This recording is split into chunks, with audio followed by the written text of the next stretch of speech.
you do actually review a book by a Harvard professor who claimed that India's Institute of Technologies were actually oppressing Dalits. Can you explain a little bit more about that? Yeah, I mean, there's a professor, Ajanta Subramanian, I mean, herself elitist. She's had a very elitist education in India, and she's holding a very prestigious, post at Harvard. She's written this book called the Caste of Merit or something. I have a copy somewhere here. So this book says the whole thesis is on IITs. It says that it goes to the history of engineering in India and the rise of IITs, and basically it tries to make the case that the very DNA, the very tattva, the essence of IITs is Brahmanical and it's oppressive of Dalits. And this is in the structure of the IITs. It's not like something little that you can reform. That's the very foundation of IITs. So what she's saying is that all these successful people, who are the CEOs in Silicon Valley, and Indians are doing very well, and we're all very proud of them.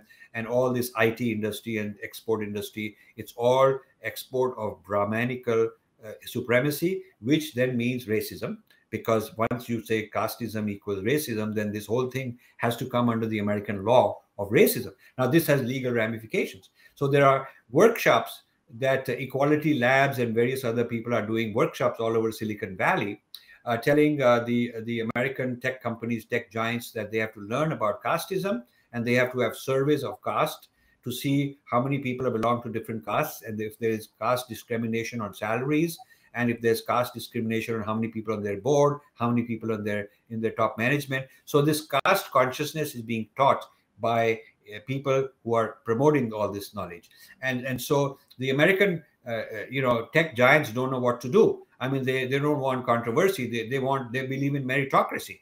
But Ajanta Subramanian's book says that meritocracy is a disguised way to mask racism and casteism and Brahmanical supremacy. So when you say we are hiring on merit, or when you say that IITs are admitting people based on a merit exam, she says that that's all nonsense, because really it's casteism and you're calling it merit. So she builds all this argument, which is hocus pocus. I think she just does a little cut paste from here and there in a very clever way, but she's supported by this whole Harvard ecosystem. It's people like her, Wilkerson, a few others that go on these, yes, famous shows. Well, you mentioned in your book, you actually put a major chapter out to Suraj Yengde. You criticize him. Why is he so important? So Suraj Yengde is a young man at the Harvard Kennedy School as a fellow, and he has become black. We know that Bobby Jindal became the honorary white at wanting to enter politics as the honorary white. But guess what? Now we have also honorary blacks. So if you look at his picture, he's got this afro, and that is not how he was when he arrived at Harvard. He was like a regular Indian-looking man, and now he's developed this afro, and he says that he's an African, he's a black, and he wants Dalits to say that they're blacks. So the African American community have embraced him because he's a very articulate man, very intelligent, very well spoken. I think there are a lot of great things about him. In fact, I've tried to reach out to him because I think a lot of things he says are actually true. A lot of the oppression he talks about is true, and it ought to be taken care of. But this business of becoming sort of Harvard's poster boy for what is called the Afro-Dalit identity, the Afro-Dalit hyphenated identity, that Dalits are really Africans, and this whole black-white racism of America has to be the lens through which to study the caste issues of India. He's championing that. In my earlier book, Breaking India, over a decade ago, I talked about Afro-Dalit, but no one took it seriously. And so no one nipped it in the bud. No one helped me nip it in the bud. So now this Afro-Dalit movement is all over the place. That is the heart of critical caste theory today. And so Suraj Yengde at Harvard is the key figure in championing on the world stage, and he's become very popular in India. The Indian left loves him. They bring him to all these lit fests, and he's a big hero.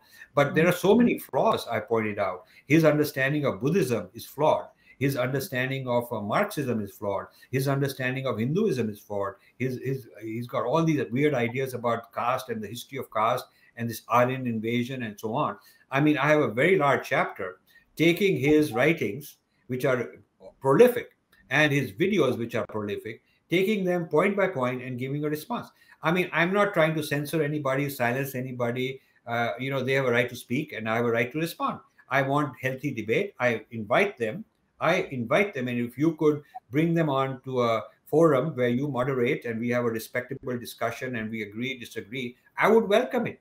I would welcome it with Wilkerson. I would welcome it with Soundarya Rajan of Equality Labs. I would welcome it with Ajanta Subramanian at Harvard. I would welcome it with Yengde at Harvard. So all these people whose works I'm criticizing, I'm doing it in a very clinical, in a very analytical, academic way. There is no disrespect. There is no abusive language. I'm not accusing them or blaming them. I'm just saying that they're wrong.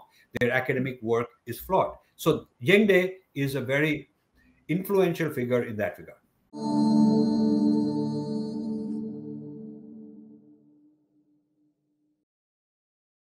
Please remember to subscribe to us and switch on the notifications for this channel. For our other social media links, more content, and to support our work, please visit citti.net. Dhanyavad. Namaskar.